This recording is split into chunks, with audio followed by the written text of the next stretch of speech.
Bonjour à tous et bienvenue sur CryptoPaca. Aujourd'hui, on va faire un petit peu d'Elliott Wave, un petit peu d'analyse d'Elliott Wave, et puis certainement un point de marché à la fin de la vidéo, avec comme d'habitude les news, un petit peu d'order flow et tout ça.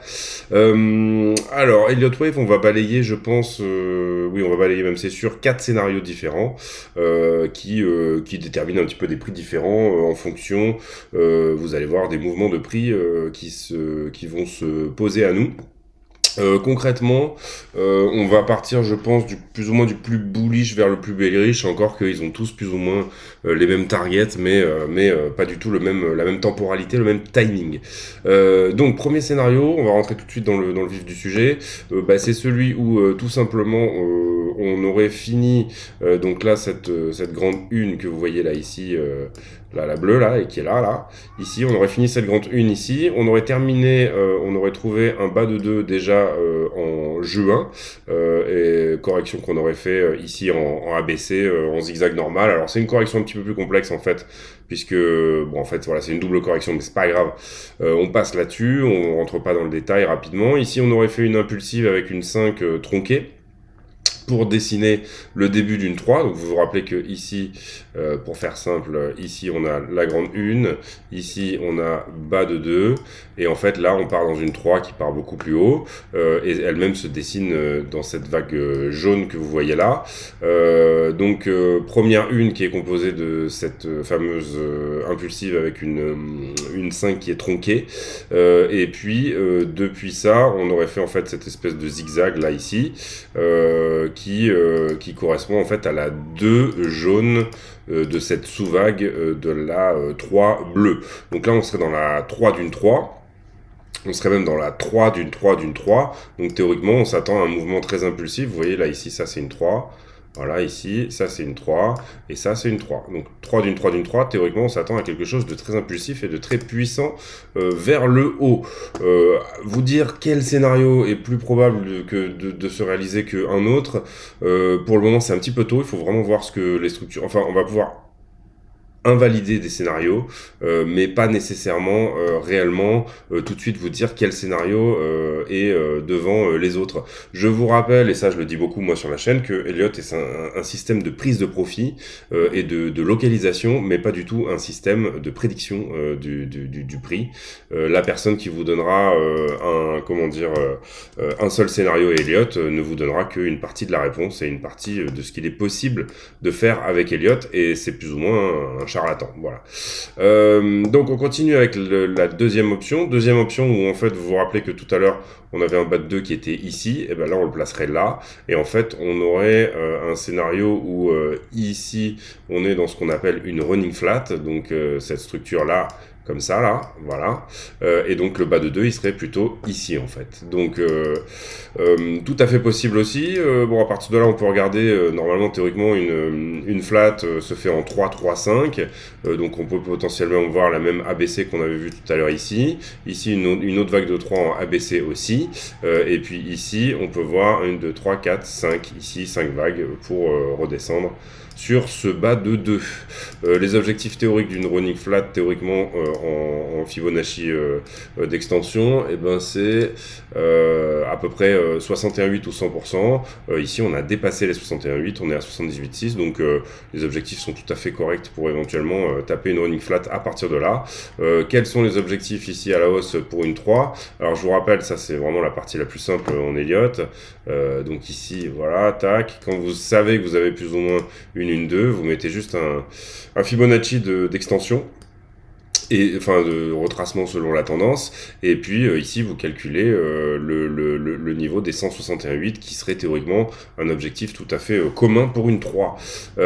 Donc à partir de là, quoi dire de plus sur ce scénario là? C'est simplement que le bas de 2 n'est pas le même, donc l'objectif en haut n'est pas le même, il est plus important à 140 000, et je crois que l'objectif de la première, celle d'avant, était plutôt autour des 125 130 000. Donc voilà, c'est vraiment une possibilité aussi. Donc là on serait en fait actuellement en train de dessiner une 2. Vous voyez que là, on est toujours donc dans cette 3, cette grande 3 en jaune, qui tout à l'heure était en bleu. J'aurais dû peut-être mettre les mêmes couleurs, mais bon voilà. Et que on a eu donc ce 3, 3, 5 également, avec cette dernière 5 ici. Et là, on est en train de dessiner cette vague ici verte, qui va être en fait elle-même une sous-vague qu'on dessinera ici en 1, 2, 3, 4, 5 et ainsi de suite pour aller éventuellement en haut de la vague du dessus. Donc possibilité aussi, ça s'appelle une running flat et c'est tout à fait possible que donc le prix s'arrête ici. C'est une structure qui est plutôt bullish puisque vous voyez que comment dire, ici on redépasse le sommet précédent là. Donc malgré le fait que ça, on l'ait noté comme un haut de 1, pourtant dans la correction, on redépasse le sommet précédent et on ne vient pas écraser le sommet qui est là. Donc là, vous voyez que la 2, elle se trouve là. Et ici, on a donc une A, B et une C pour construire cette 2. Donc ça, c'était le deuxième scénario qui est... il est pas moins bullish que le précédent, il est juste simplement différent pour placer une 2. Ça, encore une fois, il faudra voir ce que nous donne l'action de prix un petit peu plus tard pour vraiment décider de ce qu'il est possible de faire. Et là, on va voir le scénario le plus bear de tous. C'est celui dans lequel on serait dans une expanding flat. Expanding flat, en fait, ça voudrait dire que la A qu'on voyait tout à l'heure, là, ici, et la B, donc en 3-3, dépasse quand même ici la racine. Et là, on va en expanding, c'est-à-dire qu'on descend encore plus bas que le niveau précédent. Celle-ci se construit aussi en 5. Et en fait, là, dans cet exemple, on a considéré qu'en fait, le bas qu'on venait de faire, c'était simplement une 1, qu'on aurait éventuellement un rebond de 2 qui nous emmènerait autour des entre 57 et 61 000 dollars, et qu'ensuite on aurait une 3, 4, 5 pour terminer cette grosse phase corrective pardon, qui nous emmènerait sur un niveau, là vous pouvez pas forcément le lire, mais du coup autour des 14 000 dollars.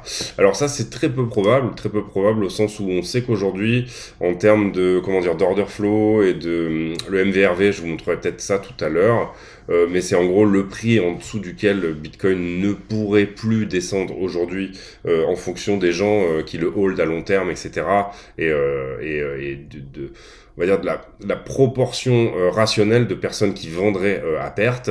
En théorie, on n'est pas censé... En ce moment, on va dire qu'on est autour de 24 000 dollars vraiment pour un prix minimum plancher du Bitcoin. Donc ça, c'est vraiment le scénario où trop de gens vendent à perte pour que ça puisse réellement se passer. Néanmoins, en Elliott, c'est un scénario qui est possible, donc je suis obligé de vous en parler. Ensuite, on a le tout dernier scénario qui en fait est celui d'une flat qu'on va qualifier de régular. Flat régular, c'est quoi? C'est tout simplement en fait une sorte de canal, comment dire, avec deux droites parallèles, tout simplement. C'est-à-dire, bon là, elles sont légèrement en hausse, mais vous voyez que la correction se fait comme ça, et on revient chercher à peu près le prix initial. C'est-à-dire que là, on est quasiment flat. Ça, c'est une possibilité aussi. Dans ce cas-là, le décompte change légèrement. C'est-à-dire qu'on aurait fait une 1 et une 2 au début de cette correction. Là, la 3, ce que j'appelle la mèche Omicron, c'est-à-dire c'est vraiment cette mèche qui est descendue au 42, ça serait qu'une 3. On serait en ce moment en train de corriger une 4 qui est en train de se terminer là. Et on aurait une dernière vague de 5 qui nous emmènerait à un niveau de 33 000 dollars. Tout à fait possible aussi. Pour le coup, c'est un scénario qui peut totalement jouer.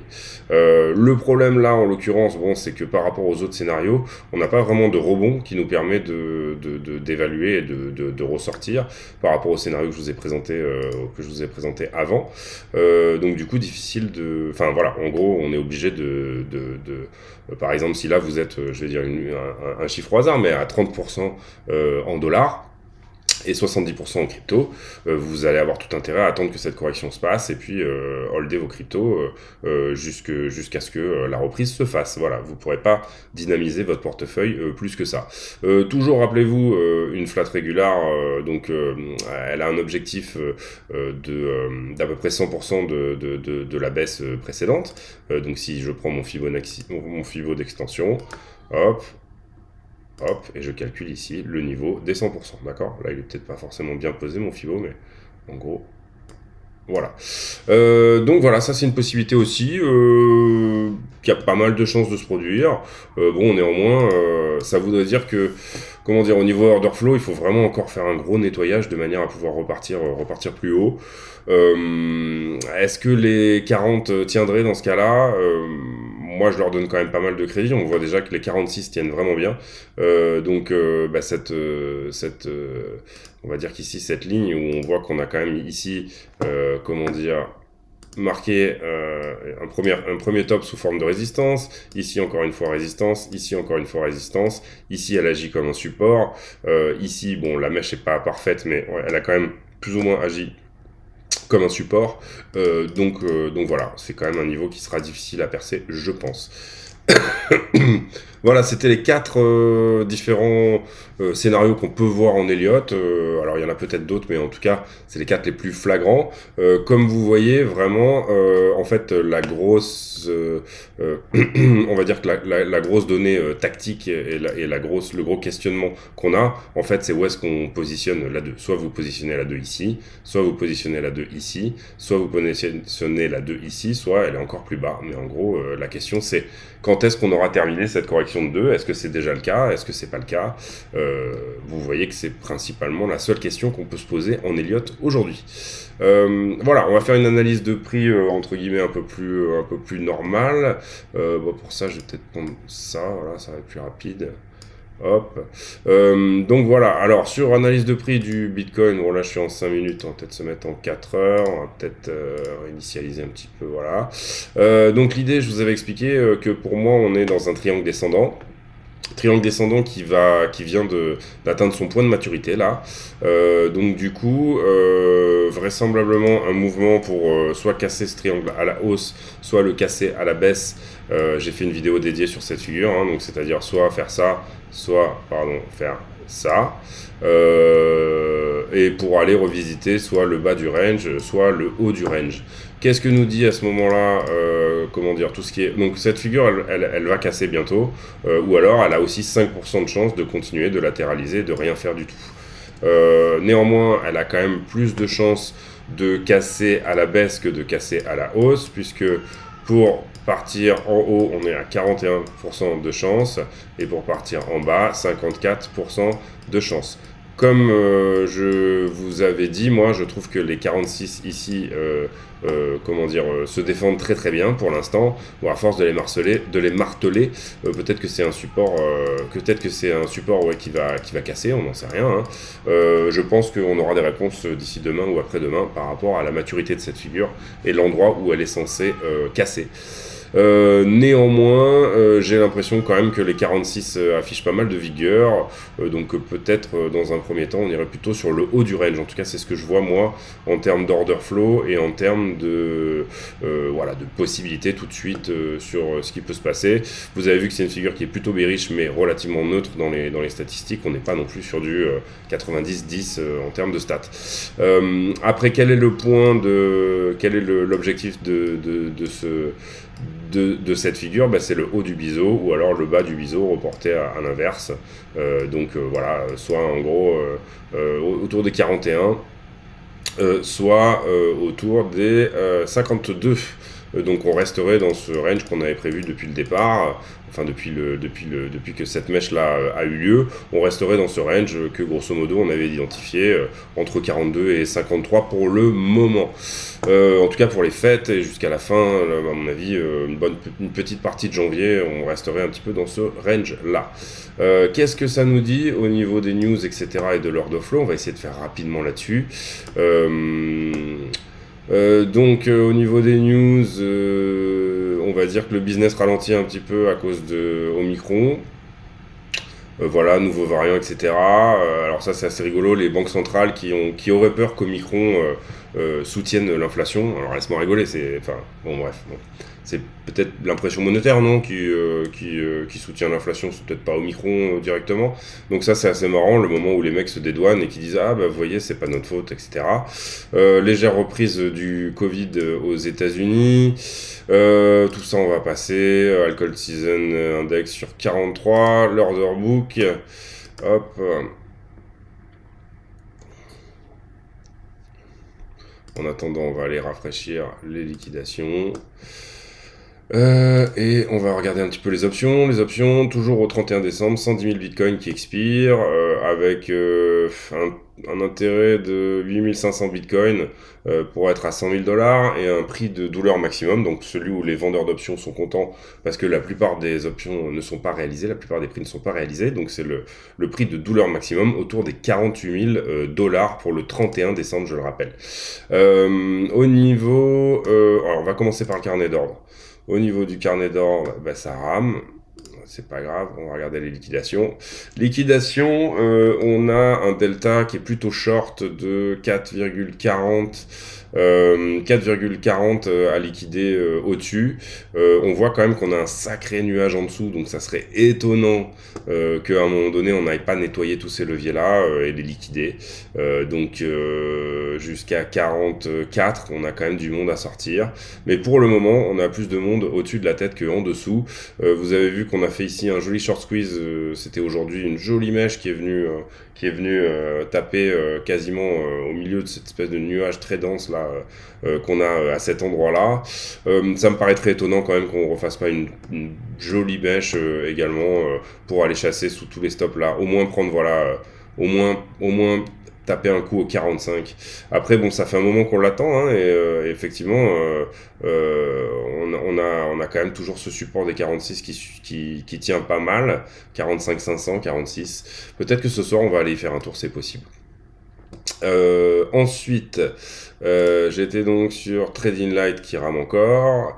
Alors c'est pas grave, on va se faire un coup d'Open Interest et d'Order Flow.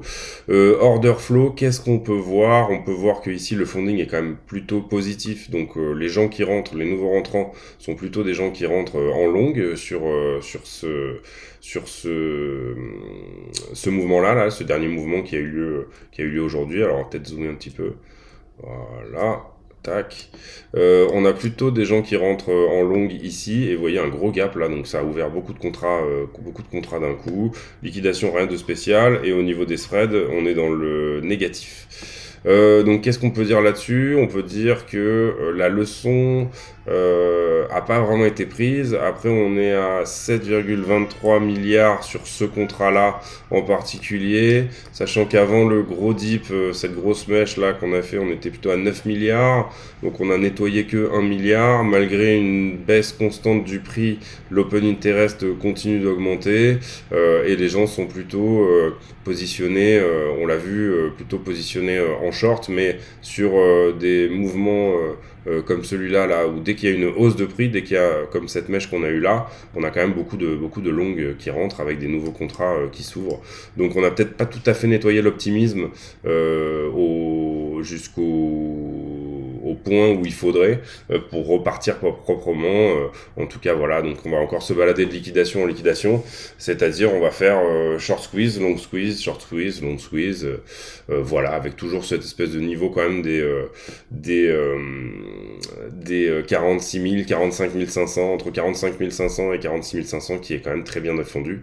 Donc ça va être compliqué d'aller en dessous. J'aimerais bien aller voir du coup quand même le carnet d'ordre pour vous dire ce que ça dit. Voilà, on y arrive. Il suffisait d'appuyer très très fort sur la touche entrée.